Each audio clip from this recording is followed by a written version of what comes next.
Olá, boa tarde. Me chamo Evelyn. Me chamo Kailane. Me chamo Brena. Me chamo Joyce. Somos alunos do segundo ano B e hoje estamos dando início ao nosso podcast. Iremos entrevistar a professora de português, Cleânia, mais conhecida como Aninha. Seja bem-vinda, Cleânia. Obrigada, meninas. Eu sou a Cleânia, professora de língua portuguesa e redação da Escola Biratã. Também sou professora de língua portuguesa no município, na Escola Fernando Mota.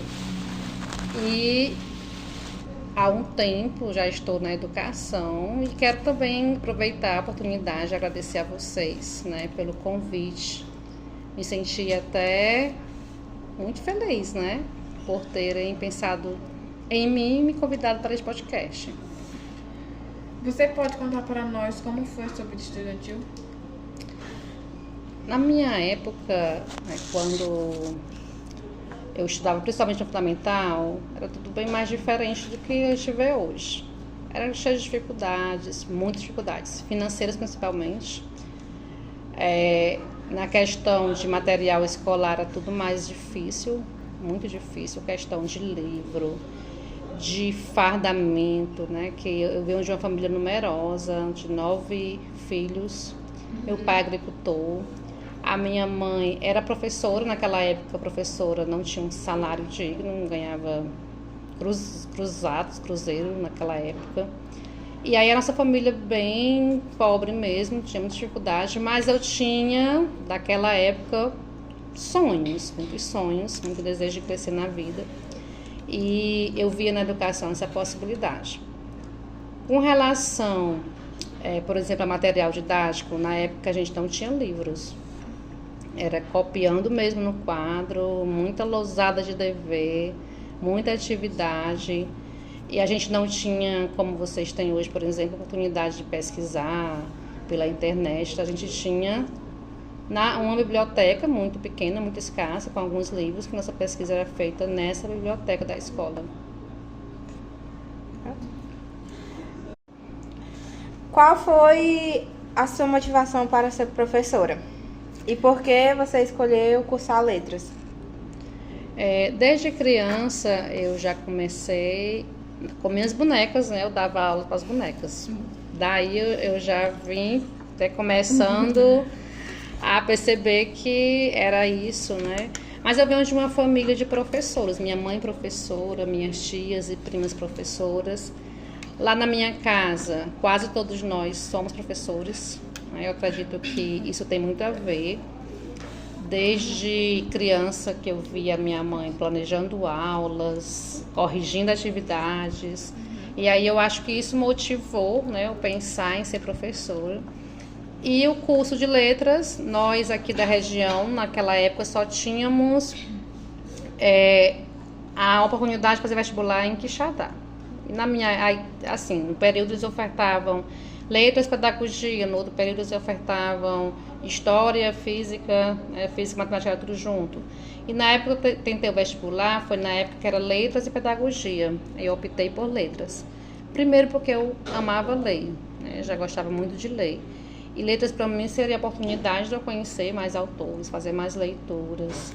E pensando também nessa ideia de que eu iria ser professora, letras para mim seria fundamental. Essas são as minhas motivações. Qual foi sua maior dificuldade durante a sua vida estudantil? Na faculdade ou todo o percurso do... Pode ser todo o percurso. O percurso todo, vamos dizer assim. Pronto.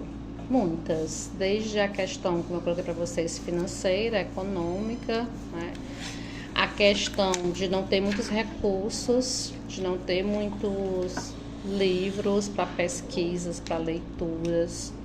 Isso dificultava muito. Uma outra questão que acabou impactando, principalmente na minha vida acadêmica, eu casei muito nova, Eu casei com 16 anos. Eita, tia.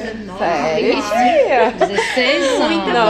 Coragem, Não façam isso nunca na vida de vocês. eu não pretendo. Não pretenda. Minha filha diz, mãe, olha, eu não pretendo. Com certeza não faça isso. Quantos anos a filha da senhora tem? 21 hoje. Eita. E aí eu casei com 16, mas eu estudava, fazia ainda ensino médio, como vocês.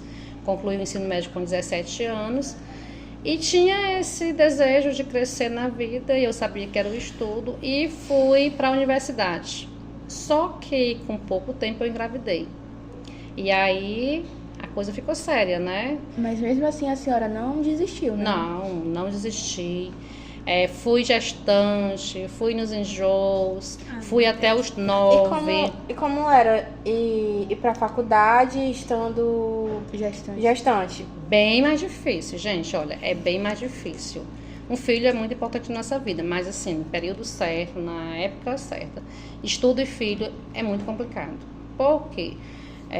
Já ir gestante já era uma dificuldade muito grande pela questão de locomoção, né? Ir para Quixadá, voltar de Quixadá à tarde da noite, a viagem era bem cansativa.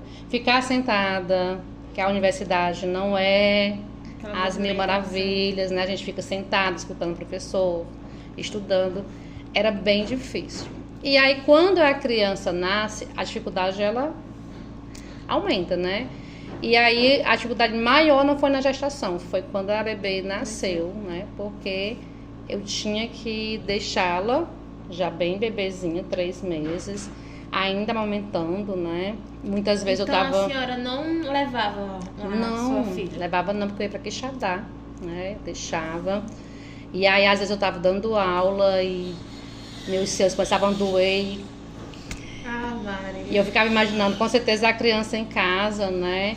Quando eu chegava, às vezes, ela estava chorando desde a hora que eu tinha saído até a hora de eu chegar. Meu Deus. Já bem cansadinha já, né? De tanto chorar, porque ela só fazia mamar e sentia muito isso. E aí isso pra mim doía muito, né? Mas aí eu não podia desistir, eu não podia parar, eu tinha que enfrentar, né? E consegui terminar a faculdade. Foi guerreira, viu? Guerreira. E terminei no período certo. Eu tinha 4 anos e meio para fazer a faculdade, terminei nos 4 anos e meio. Quando terminei, já me inscrevi em um outro curso lá em Quixadá, fiquei mais 1 ano e meio, mesmo com a bebê. E assim, muitos desafios, né? Muito mesmo. Mas a tia conseguiu. Consegui, estamos aqui. Com certeza. Não engravidem. Não engravidem, meninas, por favor. Agora não, depois. Tia, quanto tempo de ensino a senhora tem? De ensino mesmo, eu comecei muito nova, né? Vocês viram que eu terminei o ensino médio muito cedo.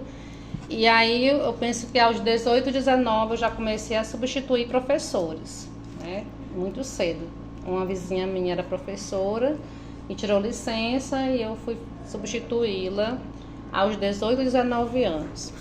Depois, quando eu entrei na faculdade, eu comecei a fazer seletivas, né? Comecei no município por volta de 2001, 2002 e de lá até aqui, né, eu venho lecionando.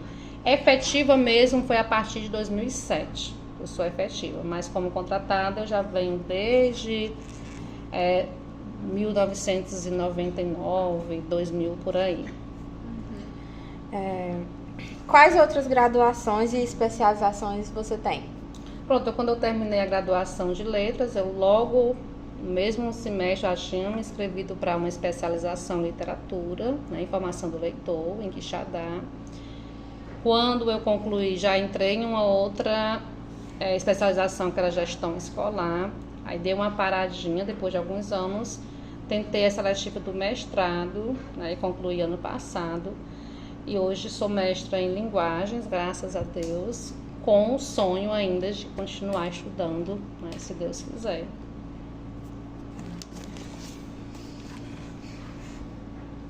O que você acha do novo ensino médio? O novo ensino médio é um desafio, tanto para nós, tanto para os alunos, como para nós professores. Porque tudo que é novo causa estranheza, né? Causa estranhamento. O novo ensino médio, para nós, ele causou esse estranhamento. A gente já vinha falando há muito tempo, discutindo sobre esse novo ensino médio. Inclusive, a gente até achava muita coisa interessante, as eletivas muito interessantes. A gente achava que ia ser algo assim, puxa vida, os meninos vão adorar, eles vão escolher o que eles querem, as eletivas que eles querem, vão ter a possibilidade de fazer uma coisa que eles gostam. Quando, na realidade, a gente foi ver na prática, não foi bem como a gente sonhou, né? As eletivas não foram bem as que os meninos gostariam de fazer. nós professores não fomos preparados para muitas eletivas. Algumas eletivas a gente realmente dá porque a gente tem que dar e a gente se vira nos 30 e pesquisa e vai ali. Mas eu considero o novo ensino médio assim, um período muito, uma modalidade no momento muito desafiadora ainda. Esperando que tenha mudanças, né? Está aí um projeto de lei que vai mudar algumas coisas. Não concordo com a redução da carga horária de algumas disciplinas. Acho fundamental vocês terem história, filosofia. Acho fundamental, sabe? Acho que são aulas que vocês deveriam ter, não só uma, mas duas, porque é uma formação que vocês têm. Então, o novo ensino médio ele acabou retirando muito isso de vocês e colocando outras coisas que muitas vezes, né, eu não vou dizer todas, mas muitas vezes não acrescentam.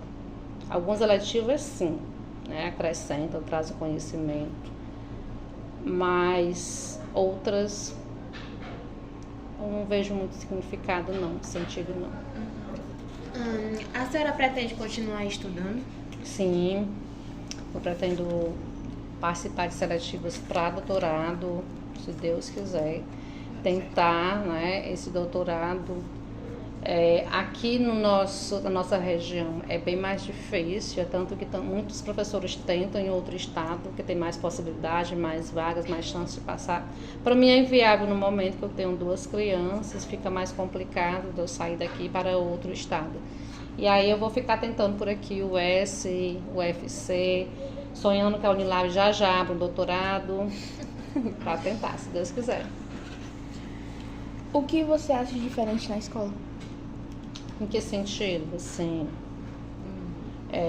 espaço físico. Tia, porque acho que no tempo da senhora não tem o que a gente tem agora, né? Gente, acho que mudança radical, muita mudança. Desde a estrutura física, desde os recursos, desde cadeiras, mesas, quadros, tudo isso mudou bastante. Desde recursos pedagógicos, como eu disse para vocês, nós não tínhamos livros, não tínhamos checks, não tinha essa ideia do data show. A gente assistia um filme pela televisão, olha só, vez por outra pelo DVD, a gente assistia um filme. A gente não tinha muita fonte de pesquisa, essa pesquisa era lá numa biblioteca muito escassa, de poucos livros. E hoje a gente tem assim, esse mundão aqui. Quadra era coisa que a gente não podia nem pensar na nossa vida, era uma quadra, numa escola. Espaço para refeição, jamais. A gente comia nas galerias, nos corredores ou nas salas de aula. Então, com relação à estrutura, a mudança foi grande. Com relação à qualificação de professores também, nossa época, os professores terminavam o ensino médio, os que fossem bons conseguiam ser professores, né, os que tinham se destacado, mas não tinham assim, muita qualificação, muito estudo. Então, isso também mudou muito de lá para cá. Peraí. Mesmo o novo ensino médio sendo bombardeado de críticas, a senhora consegue perceber algo de positivo nisso tudo? Consigo, sabe? Mesmo eu sou uma professora que eu critico o novo ensino médio, né? Sim. Critico, quando eu estou conversando com os professores, eu sempre falo dessas mudanças, mas ele tem uma coisa que é interessante, que é tentar incluir vocês, estudantes, nessa questão tecnológica, sabe? Eu acho uma abertura assim, muito grande no novo ensino médio para isso. Vocês participam mais, por exemplo, o podcast, né?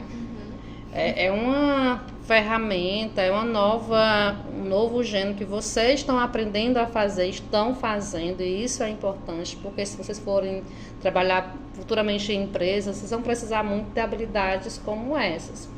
Então, é uma coisa que eu acho interessante no ensino médio, porque eles sempre estão tentando incluir vocês nesse processo de aprendizado da tecnologia. Já fizeram aí várias atividades em que vocês tinham que ter habilidade para fazer isso com a tecnologia.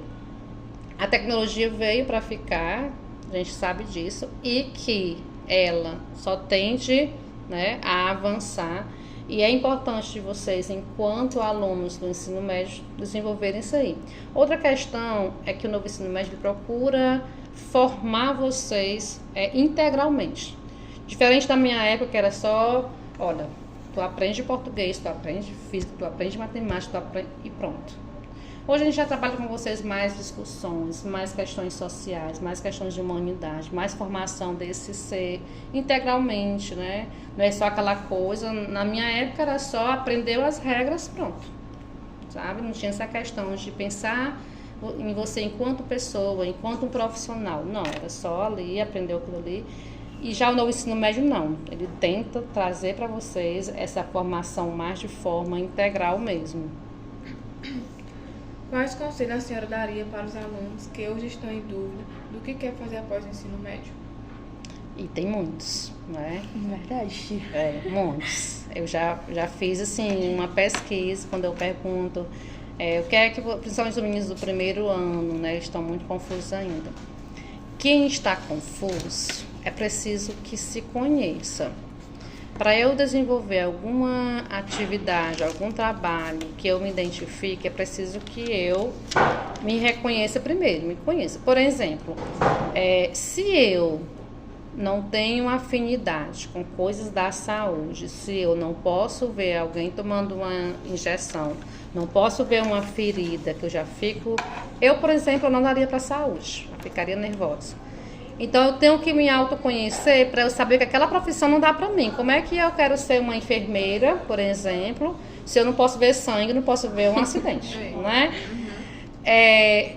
Por exemplo, profissões que exigem que vocês falem em público. Será que eu vou conseguir? Será que é isso que eu quero? Será que é isso que eu gosto?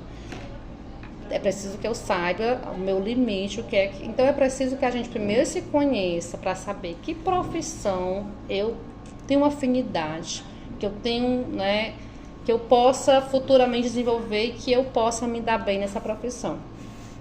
É bom que o aluno ele já comece a pensar que habilidades eu tenho. Quais são as habilidades que eu tenho? É mais voltada para que área? E a partir daí, inclusive vocês, né, antes de sair do ensino médio, tem que sair com isso formado. Que habilidades eu tenho em que área para eu desenvolver, né, uma profissão nessa área? Porque pode acontecer da gente escolher uma coisa que a gente não tem nada a ver com ela, e aí quando a gente estiver lá na metade da faculdade, a gente se frustrar, puxa vida, acontece muito isso, né? De estudantes que entram, não sei porquê, se é a onda do momento, todo mundo fazendo psicologia. Verdade, eu conheci uma menina que ela trabalha agora no Betinho, ela também estava fazendo isso aí, né? Só que aí ela coisou, saiu da faculdade, desistiu, não tá fazendo nada. Não, você se frustra. Gente, não tem coisa pior do que você fazer uma faculdade que você não se identifica com ela. Então é interessante que você tente se conhecer. O que é que eu gosto mais? Eu gosto mais disso aqui, vou mais para essa área. Façam aqueles testes que hoje nem são tão recomendados, mas interessantes. Tem alguns testes que você faz, que faz perguntas no final, quando você soma, ele vai lhe indicar. Você tem mais jeito para direito. Você, com essa nota aqui, é mais... para psicologia. Então, vamos fazer aqueles testezinhos que ajudam, mas sempre nessa questão de pensar, tenta se ver naquela profissão futuramente. Será que eu conseguiria ser uma psicóloga? Será que eu conseguiria ser uma enfermeira? O que é que eu gosto mais? Então, é bom que os alunos que estão, principalmente no ensino médio, já comecem a se perguntar o que é que eu gosto, que afinidade e habilidades eu tenho em que área. O que acredita que poderia ser potencializado para melhorar a nossa aprendizagem e aprimorar o seu papel enquanto educadora? Eita. Pode dizer, pode dizer. Essa pergunta aí vocês me pegaram. Muita coisa precisa ainda ser feita. Muita coisa já foi feita, mas muita coisa ainda precisa ser feita. Primeira coisa, formação. Eu acredito que o bom professor é aquele que se forma, que continua estudando, que vive buscando, que vive pesquisando. Como é que eu vou, né, querer ensinar vocês aquilo que eu não estudei? Né? aquilo que eu não tive formação. Então, é interessante, primeiro, a formação do professor, para que a gente possa melhorar a educação. Uma outra coisa que precisa melhorar é a gente conseguir, que eu acho difícil, conscientizar a maioria dos alunos de qual o significado da educação na vida dele, né? Qual a importância, por que vocês estão estudando, por que vocês estão aqui. Quando o aluno começar a perceber qual a importância do estudo, da educação, aí sim a gente vai ter esse aprendizados bem melhores, né? Crescimento maiores. E a escola também precisa ter essa visão de crescimento, né? De formação do professor, formação do aluno, para que a gente possa melhorar aí esses índices, essa educação. E, claro, cobrar de vocês. Maria. A senhora acredita que A senhora acredita que é uma professora melhor hoje do que as que um dia já teve na sua vida enquanto estudante? Sim. Eu tive muitos professores bons na minha época. Por exemplo, a professora Lilian, para mim, é uma inspiração. Sempre que eu olhava para ela e dizia, oh, meu Deus, quando eu crescer, eu quero ser uma professora igual a ela. Muito boa. Tive muitas professoras boas. Também tive professores que não foram tão bons. Que eu percebia que ia para a sala de aula por ir, que ia só mesmo para ganhar o dinheiro, mas não se preocupava com o nosso aprendizado. Tinha professores que pouco cobravam da gente, os meninos amavam, e a gente não aprendia. Então, eu tive professores bons, muito bons, tive professores não muito bons, e eu procuro me inspirar naqueles que foram bons. Eu procuro sempre me inspirar. Eu acredito que hoje, né, eu sou uma professora melhor do que alguns da minha época, mas ainda não consegui superar os melhores que eu tive. Ainda precisaria muito para ser, por exemplo, a Lilian, que era a minha professora, né, Que marcou a vida. que marcou a minha vida.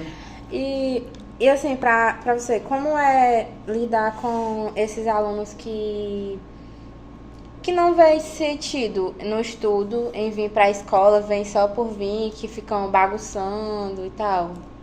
Um desafio muito grande. Inclusive, são os alunos que mais nos preocupam. Não que os outros não nos preocupem, que a gente tenha um cuidado zelo com o aprendizado de todos. Mas aqueles que não têm ainda a concepção, essa percepção de futuro, visão de futuro, que é para isso que a gente está aqui, para eu me formar, para eu mais na frente ter a minha profissão, a minha independência, eu ser um cidadão que eu possa entrar e sair em qualquer lugar, né, com aquilo que eu aprendi, que a escola também ela faz isso, né? Ela te forma não apenas para uma profissão, mas para ser um ser humano melhor. E esses alunos que não querem, que ainda não perceberam, não sei por qual motivo, se por questões socioeconômicas, se por questões familiares, muitas vezes isso impacta muito, né? Nesses alunos que ainda não compreenderam por que estão aqui. Mas dificulta o nosso trabalho, dificulta muito o nosso trabalho, sabe? A gente já vem pensando, meu Deus, o que fazer? Como eu vou fazer com aquele menino? Como é que eu vou conseguir conscientizá-lo de que isso aqui é importante? E a gente fica nessa luta, né? É uma luta constante, que às vezes eles vencem, nós não. Quando a gente consegue convencer um aluno, a gente ganha o ano todinho, muito feliz. Esse ano, por exemplo, eu tenho um aluno bem complicado no fundamental. E agora, na última aula do ano, lá, ele conseguiu dizer que aquela aula tinha feito diferença na vida dele. Então, eu ganhei o ano todinho naquela turma, porque eu passei o ano todinho insistindo com aquele menino. Ah, meu Deus, era daquele que Não, aquele que veio mesmo. E aí, ele, na última aula, ele dizer que aquela foi a aula que fez a diferença para mim, foi muito importante. E a gente vive todos os dias nesse desafio de conseguir ganhar esses meninos, né? Que às vezes por problemas extraescolares acabam impactando aqui dentro da escola, muitas vezes. Como é para você conciliar o trabalho e a família? Eita! Difícil. Vejam só, a minha rotina. Eu tenho 3 horários. Eu trabalho manhã, tarde, noite, todos os dias. Você trabalha aqui à noite? Sim. Aí eu trabalho aqui e na escola Fernando Mota. 3 horários. O meu tempo, ele é muito, mas é assim, muito reduzido. Na verdade, eu passo mais tempo nas escolas do que na minha casa. E eu tenho 2 crianças, uma de 4 aninhos e outra de 5 aninhos, que me pedem atenção assim que eu coloco o pé no portão, né? Porque a minha ausência é muito grande Dentro de casa. dentro de casa, muito grande.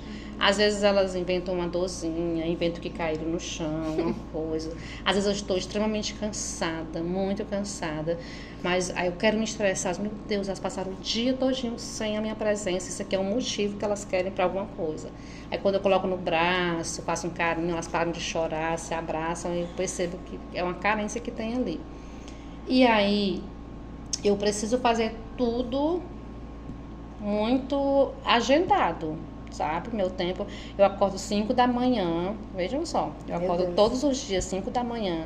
Eu tenho que preparar lanche das meninas para a escola, preparar a mochila, preparar elas para levar para a escola, preparar o nosso lanche. Sei que antes de eu chegar na escola, eu já tenho feito assim, corrido bastante.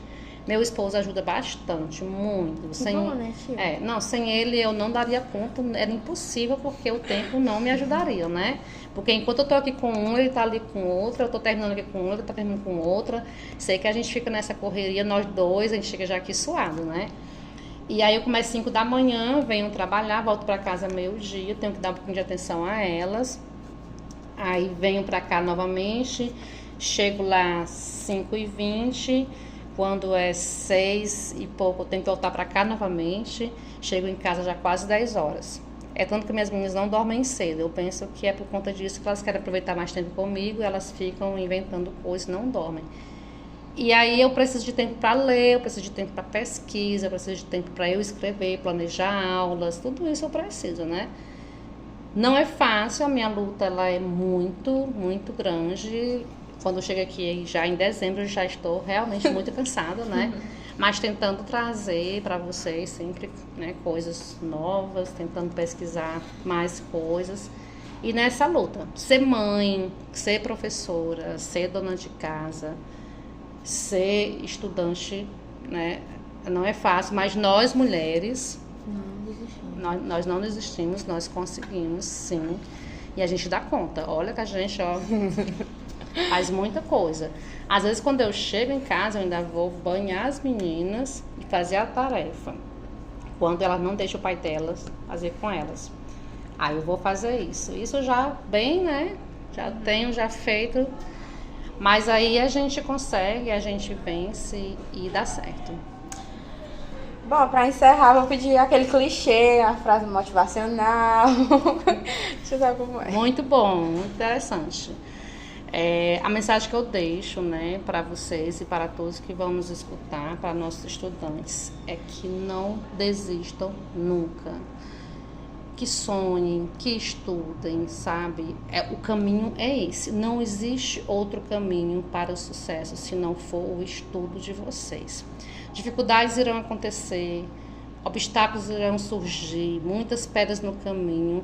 E aí tem um poema de uma autora que eu amo, que é a Cora Coralina, que vocês podem até depois dar uma pesquisada, que ela diz assim: pedras no caminho existem, junto todas e formam o meu castelo. Hoje, a mulher que eu sou hoje, a professora que eu sou, a mãe que eu sou, é porque todas as pedras que surgiram no meu caminho eu juntei e fiz esse castelo. Então vocês também juntem todos os desafios, todas as pedras no caminho e façam o castelo de vocês, realizem o sonho de vocês. Nunca desistam, nunca desistam. Sempre sonhem. E não é pecado, não é errado sonhar alto, sonhem alto. O céu é o limite, mas sempre com foco, meta e determinação. É assim que a gente consegue. Bom, estamos encerrando nosso podcast. Agradecemos a presença da professora Cleânia, mais conhecida como Aninha, que nós temos uma mera lembrancinha. Olha aí!